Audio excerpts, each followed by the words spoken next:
उपस्थित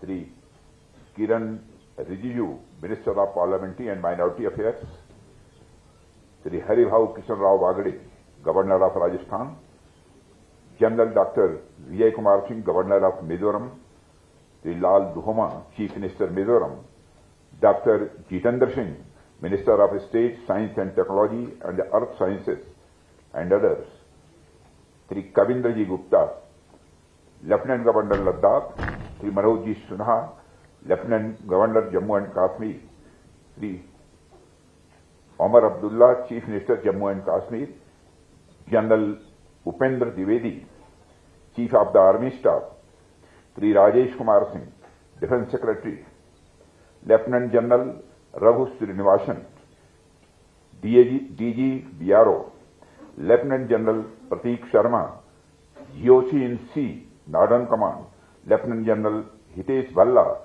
GOC 14 corps, video conferencing से जुड़े हमारे सभी जनप्रतिनिधिगण, वरिष्ठ अधिकारी वर्ग और बीआरओ के हमारे बहादुर कर्मयोगी, मेरे मीडिया के मित्रों, अन्य देवियों व सज्जनों, आज बॉर्डर रोड्स ऑर्गेनाइजेशन के 125 इंफ्रास्ट्रक्चर प्रोजेक्ट और वार मेमोरियल को राष्ट्र को समर्पित करते हुए मुझे अत्यधिक प्रसन्नता हो रही है। सबसे पहले मैं राष्ट्र सेवा में वीर गति को प्राप्त हुए सभी जवानों के प्रति अपनी श्रद्धांजलि अर्पित करता हूं।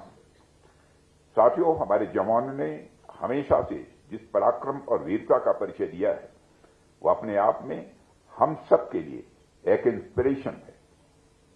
और मैं सही कहूं तो आज हम जिन इंफ्रास्ट्रक्चर प्रोजेक्ट्स का इनाग्रेशन यहां कर रहे हैं, ये हमारे उन्हीं वीरों को राष्ट्र की ओर से श्रद्धांजलि है।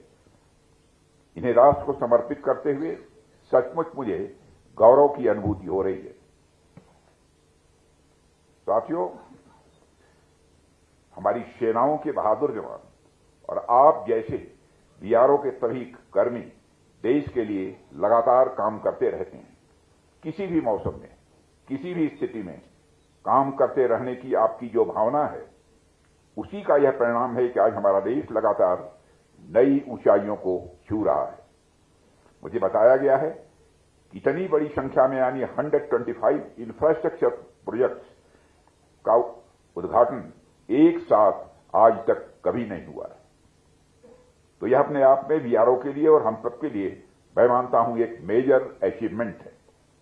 और यह अचीवमेंट एक तरफ तो विकसित भारत के संकल्प का प्रमाण है, तो वहीं दूसरी तरफ यह प्रोजेक्ट्स बॉर्डर इंफ्रास्ट्रक्चर को मजबूत करने की हमारी सरकार की अनवेवरिंग कमिटमेंट की भी एक सजीव उदाहरण है। मुझे याद है कि इस वर्ष मई महीने में हमने 50 परियोजनाओं को राष्ट्र को समर्पित किया था। मुझे उस समय भी बेहद खुशी हुई थी और आज आपने इस ऐतिहासिक पड़ाव के साथ मेरी प्रसन्नता को, मेरी खुशी को कई गुना बढ़ा दिया है। साथियों, आज का दिन इसलिए भी विशेष महत्व रखता है क्योंकि आज लद्दाख में ही दारबुक श्योक दौलत बेग ओल्डी रोड पर निर्मित 920 मीटर लंबे श्योक टनल का भी उद्घाटन हुआ है। दुनिया के सबसे कठिन और चुनौतीपूर्ण टेरेन्स में निर्मित यह इंजीनियरिंग मार्वल लद्दाख जैसे स्ट्रेटेजिक एरिया में all weather reliable connectivity ensure करेगा। इसके अलावा श्योक टनल भारी बर्फबारी, अवलांच और एक्सट्रीम टेम्परेचर वाले क्षेत्रों में भी सुरक्षा, मोबिलिटी और विशेषकर हार्श विंटर्स के दौरान तेज डिप्लॉयमेंट कैपेबिलिटी को भी कई गुना बढ़ाएगी। साथियों, लद्दाख के साथ साथ आज जम्मू कश्मीर, चंडीगढ़, राजस्थान, हिमाचल प्रदेश, उत्तराखंड, सिक्किम, पश्चिम बंगाल, अरुणाचल प्रदेश और मिजोरम में भी अन्य परियोजनाएं राष्ट्र को समर्पित की गई हैं। मुझे बताया गया है कि लगभग 5000 करोड़ की लागत से पूरे हुए ये 125 प्रोजेक्ट्स बीआरओ के इतिहास में अब तक का सबसे हाईएस्ट वैल्यू इनॉग्रेशन है। साथियों, पिछले कुछ वर्षों में बीआरओ ने जिस तेजी से और जिस इफिशियंसी से सीमावर्ती इलाकों में इंफ्रास्ट्रक्चर डेवलप किया है, उसने नेशनल डेवलपमेंट को भी बड़ी तेजी प्रदान की है। इंडिजिनस सॉल्यूशंस के माध्यम से कॉम्प्लेक्स प्रोजेक्ट्स को भी सफलतापूर्वक पूरा कर बॉर्डर रोड ऑर्गेनाइजेशन आज कम्युनिकेशन और कनेक्टिविटी के पर्याय के रूप में भी उभर चुका है। साथियों, मानवता के समूचे इतिहास पर अगर हम नजर डालें तो कम्युनिकेशन और कनेक्टिविटी ने सभ्यताओं, समाजों और विचारों के विकास में केंद्रीय भूमिका निभाई है।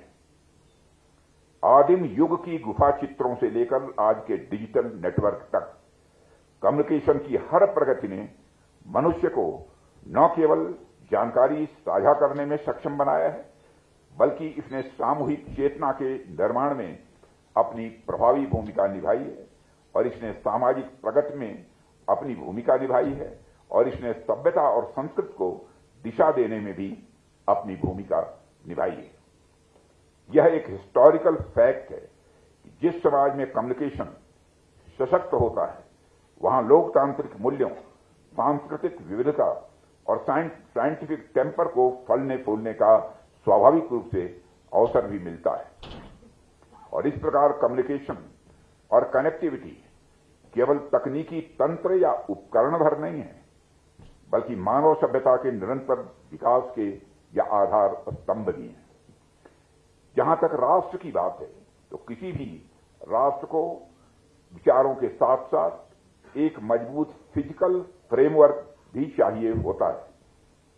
किसी भी देश को आगे बढ़ने के लिए रोड्स, ब्रिजेस, टनल्स इत्यादि चाहिए होते हैं और इन्हीं के आधार पर लॉजिस्टिक्स, ट्रेड, डिफेंस मोबिलिटी और बॉर्डर सिक्योरिटी सब कुछ निर्भर करता है।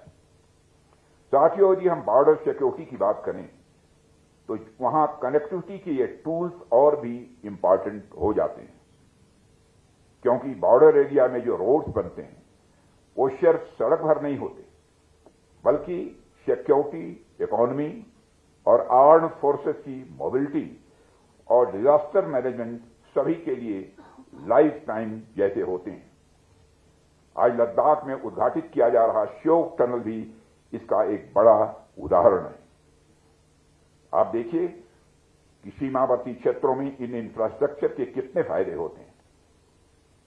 एक तो यह हमारी आर्म्ड फोर्सेस की मोबिलिटी को बढ़ाएगा ही, दूसरा जब भी जरूरत पड़ेगी लॉजिस्टिक्स को बहुत ही स्मूथली हमारी आर्म्ड फोर्सेस तक पहुंचाया जा सकेगा। तीसरा, इस तरह के प्रोजेक्ट्स के चलते टूरिज्म को भी बढ़ावा मिलेगा। चौथा, यहां के हमारे बहनों भाइयों को उस बढ़ते टूरिज्म से स्वाभाविक रूप से रोजगार भी मिलेगा और इकोनॉमिक एक्टिविटीज भी वहां पर बढ़ेगी।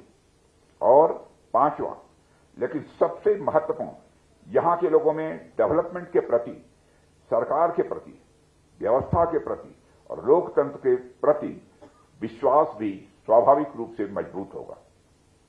साथियों, बॉर्डर एरियाज में कनेक्टिविटी का बढ़ना किस तरह से मल्टी डायमेंशनल वे में सबको प्रभावित कर रहा है। आज हमारे जवान कठिन इलाकों में इसलिए मजबूती से खड़े हैं क्योंकि उनके पास roads, real time communication system, satellite support, surveillance networks और लॉजिस्टिक्स कनेक्टिविटी, यह सारी चीजें उपलब्ध है। बॉर्डर पर तैनात जवान की जिंदगी का एक एक मिनट, एक एक सेकंड यह बहुत ही महत्वपूर्ण होता है। इसलिए कनेक्टिविटी को सिर्फ नेटवर्क, ऑप्टिकल फाइबर, ड्रोन्स, राडार्स तक सीमित करके नहीं देखा जाना चाहिए, बल्कि इसे सुरक्षा के बैकबोन के रूप में ही देखा जाना चाहिए। और भारत जिस तेजी से अपने border roads, tunnels, smart fencing, integrated command centres और सर्विलेंस सिस्टम्स को मजबूत कर रहा है, वह इसी बात का प्रमाण है कनेक्टिविटी और सिक्योरिटी अब एक दूसरे से अलग नहीं रह गए हैं। साथियों, आज जब मैं लद्दाख में कम्युनिकेशन और कनेक्टिविटी की विशेषता पर बात कर रहा हूं, तो मैं आपसे इसकी जरूरत पर भी कुछ बातें करूंगा। आज यदि मैं हमारी सेनाओं से मिलने देश के किसी भी कोने में पहुंच जाता हूं, तो यह मजबूत कम्युनिकेशन और कनेक्टिविटी की वजह से ही संभव हो पाता है। जैसा कि मैंने पहले भी कहा था, कम्युनिकेशन को सिर्फ इंफ्रास्ट्रक्चर से जोड़कर नहीं देखा जाना चाहिए। यह बहुत व्यापक शब्द है। कम्युनिकेशन समाज की शांति, हार्मनी और अंडरस्टैंडिंग के लिए भी बहुत ही आवश्यक है। समाज के हर वर्ग के बीच में और समाज के हर वर्ग तथा सरकार के बीच में लगातार कम्युनिकेशन का यह सिलसिला चलते रहना चाहिए। डिप्लोमेसी हो, सामाजिक संबंध हो या परिवार हो, अगर कम्युनिकेशन कमजोर हो जाए तो संबंध प्रायः कमजोर पड़ जाते हैं। इसलिए हमारा हमेशा यह प्रयास रहा है कि लद्दाख समेत जितने भी बॉर्डर एरियाज हैं उनके साथ हमारा कम्युनिकेशन और कनेक्टिविटी और अधिक मजबूत हो। इसका एक और उदाहरण यदि मैं आपके सामने दूं, तभी हाल में ही चाणक्य डिफेंस डायलॉग के दौरान मैंने लद्दाख में 200 किलोवाट के green hydrogen based microgrid power plant का भी उद्घाटन किया था, जो इस रीजन के साथ साथ आसपास के रीजन के लिए भी बहुत ही लाभकारी सिद्ध होगा, ऐसा मेरा विश्वास है। हम हमारे बॉर्डर एरिया के हॉलिस्टिक डेवलपमेंट के लिए पूरी तत्परता के साथ, पूरे मनोयोग के साथ काम कर रहे हैं। साथियों, हमारी सरकार, हमारी आर्म्ड फोर्सेस और बॉर्डर रोड ऑर्गेनाइजेशन जैसे ऑर्गेनाइजेशन आपके साथ खड़ी हैं, आपके दिलों से मजबूती से जुड़ी हैं। हमें बस इस जुड़ाव को और मजबूत करते रहना है ताकि हमारा संबंध किसी भी बाहरी तत्व से प्रभावित न होने पाए। और इस संबंध में मैं ऑपरेशन सिंदूर की चर्चा यहां पर जरूर करना चाहूंगा। अभी कुछ ही महीने पहले हमने देखा जब पहलगाम के दुर्दांत आतंकी हमले का जवाब देते हुए हमारी आर्म्ड फोर्सेस ने ऑपरेशन सिंदूर को प्रभावी तरीके से अंजाम दिया, तो आतंकियों का क्या हश्र किया ये दुनिया जानती है। वैसे करने को तो हम बहुत कुछ कर सकते थे, लेकिन हमारी सेनाओं ने पराक्रम के साथ साथ धैर्य का भी परिचय देते हुए उतना ही किया जितना कि आवश्यक था। इतना बड़ा ऑपरेशन इसलिए संभव हो पाया क्योंकि हमारी कनेक्टिविटी स्ट्रांग थी। हमारी आर्म्ड फोर्सेस के पास सही समय पर लॉजिस्टिक्स को पहुंचाया जा सका। बॉर्डर एरियाज के साथ भी हमारी कनेक्टिविटी बनी रही, जिसने ऑपरेशन सिंदूर को ऐतिहासिक सफलता दी है। साथियों, ऑपरेशन सिंदूर के दौरान हमारी आर्म्ड फोर्सेज और सिविल एडमिनिस्ट्रेशन के साथ बॉर्डर एरियाज के नागरिकों का जो कोऑर्डिनेशन देखने को मिला है वह भी अपने में इनक्रेडिबल है। मैं लद्दाख के साथ साथ बॉर्डर एरियाज के हर नागरिक को हमारी आर्म्ड फोर्सेज का सहयोग देने के लिए आभार प्रकट करता हूं। यह कोऑर्डिनेशन, यह म्यूचुअलिज्म ही हमारी पहचान है। हमारा आपसी जुड़ाव ही हमें दुनिया में सबसे अलग पहचान दिलाता है। साथियों, न केवल सिक्योरिटी, न केवल इंफ्रास्ट्रक्चर डेवलपमेंट, बल्कि इकोनॉमिक प्रॉस्पेरिटी के संबंध में भी हमारी कनेक्टिविटी और कम्युनिकेशन का एक बहुत ही महत्वपूर्ण योगदान रहा है। उदाहरण के लिए अभी हाल ही में यानी 2025-26 के दूसरे क्वार्टर में भारत की जीडीपी ग्रोथ यदि 8.2% तक पहुंची तो उसके पीछे का एक बड़ा फैक्टर हमारी मजबूत कनेक्टिविटी और कम्युनिकेशन रहा है। और यह ग्रोथ सरकार की प्रो ग्रोथ पॉलिसी और रिफॉर्म के साथ साथ हम सभी भारतीयों की मेहनत का ही यह परिणाम है। दुनिया भर में तमाम चैलेंजेज आए, कई जगहों पर युद्ध देखने को मिले, कई जगहों पर छोटे मोटे कन्फ्लिक्ट्स भी देखने को मिले। ऑपरेशन सिंदूर के बाद हमें भी एक बड़ा कन्फ्लिक्ट देखने को मिला, लेकिन उन तमाम चुनौतियों के बावजूद हमारी अर्थव्यवस्था कहीं रुकी नहीं। उन तमाम चुनौतियों के बावजूद हम आगे बढ़ते रहे। आज इस महत्वपूर्ण अवसर पर मैं lieutenant general Shri Raghu Srinivasan, DG border road organisation और बीआरओ के सभी जितने भी ऑफिसर्स हैं, कर्मी हैं, सेना के जवान हैं, सबकी मैं हृदय से भूरी भूरी सराहना करता हूं, उनकी प्रशंसा करता हूं।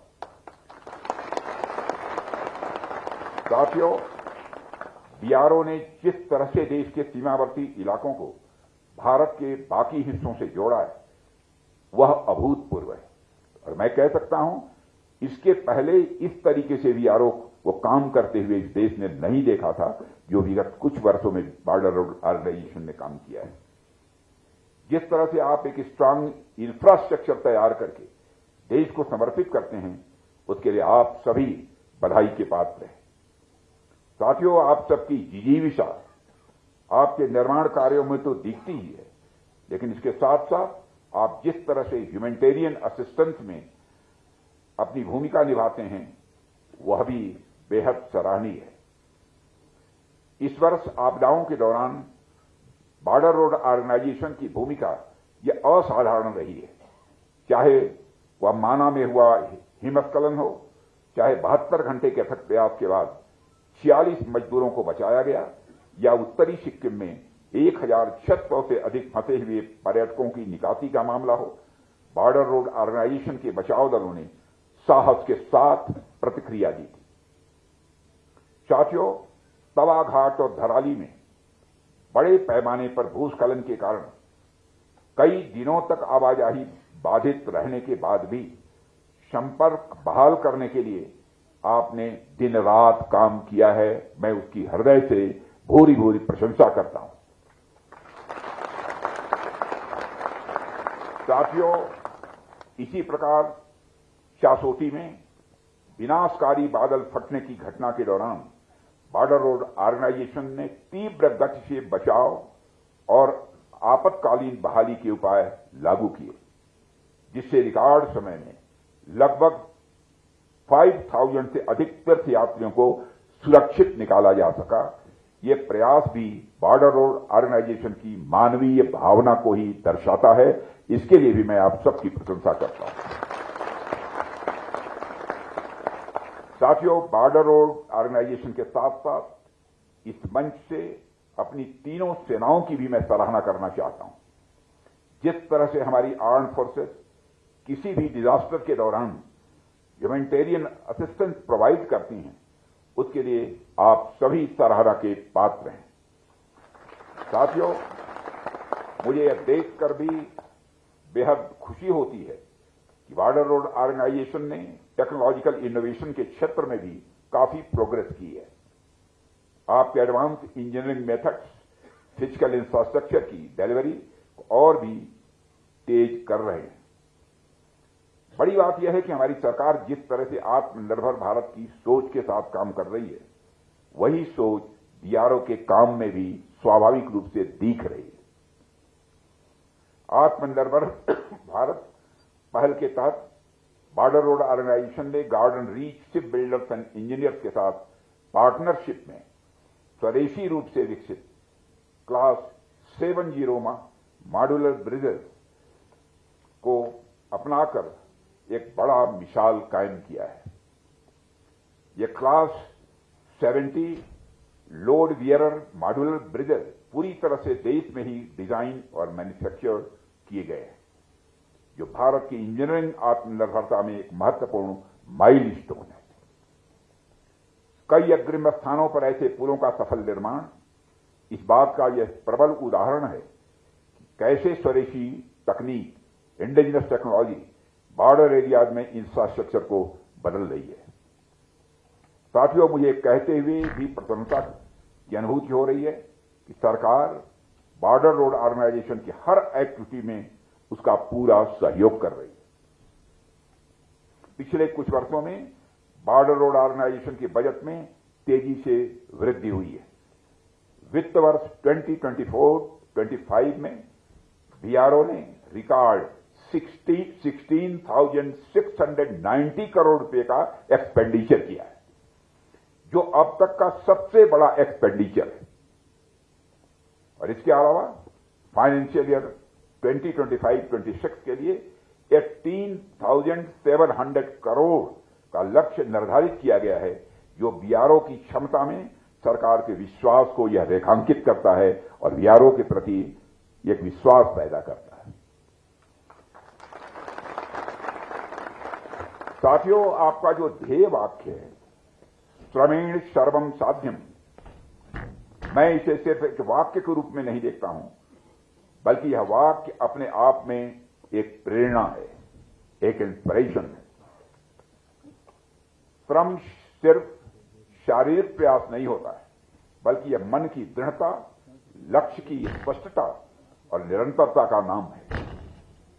साथियों, एक समय के बाद परिस्थिति, संसाधन, विचार, दुर्विचार, सारी चीजें पीछे छूट जाती हैं, लेकिन जो आगे बढ़ता जाता है वह केवल है श्रम, आपका परिश्रम।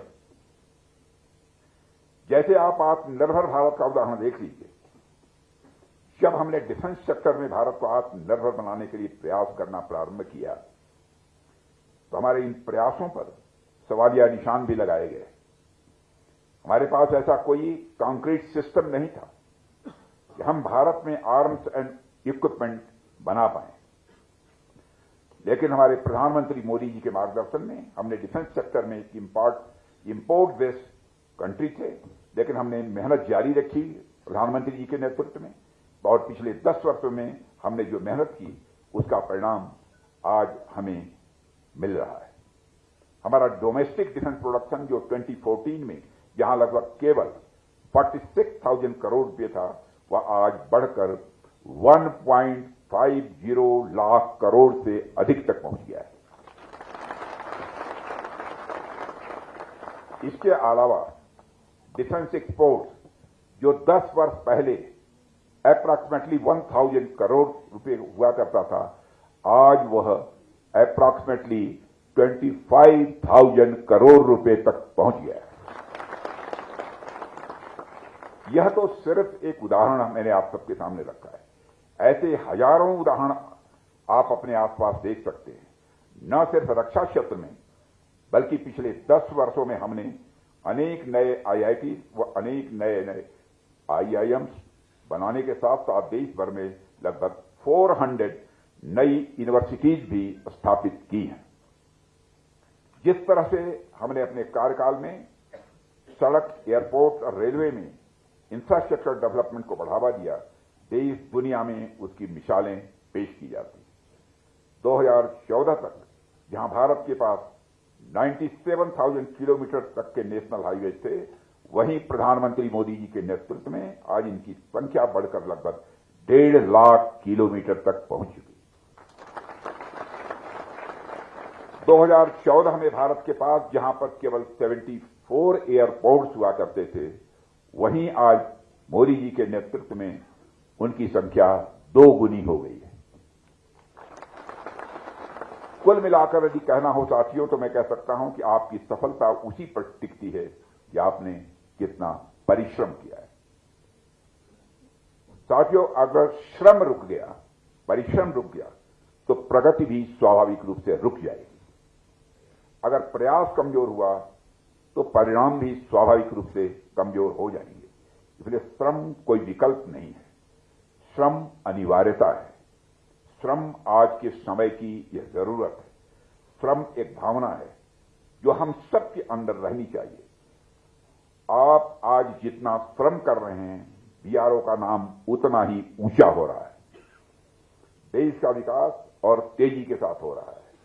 आपका यही श्रम आने वाले वर्षों में आपकी पहचान, आपकी उपलब्धियां और आपका गौरव बनकर आपके साथ खड़ा होगा। यह बात मैं विश्वास के साथ कह सकता हूं। साथियों, मुझे पूरा विश्वास है कि BRO और सरकार के और इस देश के नागरिकों के भरोसे पर ऐसे ही खरा उतरता रहेगा। श्रमेण सर्वम साध्यम कि आपकी जो भावना है वो इसी प्रकार असंभव को भी संभव बनाती रहेगी। साथियों, आप इसी तरह राष्ट्र की दूरस्थ सीमाओं को भी देश के बाकी हिस्सों से जोड़ते रहेंगे और लोगों के दिलों में अपनी जगह इसी तरह बनाते रहेंगे, ऐसा भी मेरा पक्का विश्वास है। इन्हीं शुभकामनाओं के साथ एक बार मैं director general BRO lieutenant general Shri Raghu Srinivasan ji और साथ उनकी पूरी टीम और बीआरओ के जितने भी कर्मी हैं उनके प्रति उनको मैं फिर से साधुवाद देता हूं, उनकी भूरी प्रशंसा करते हुए, और यहीं पर मैं अपनी बात समाप्त करता हूं। आप सबको बहुत बहुत धन्यवाद।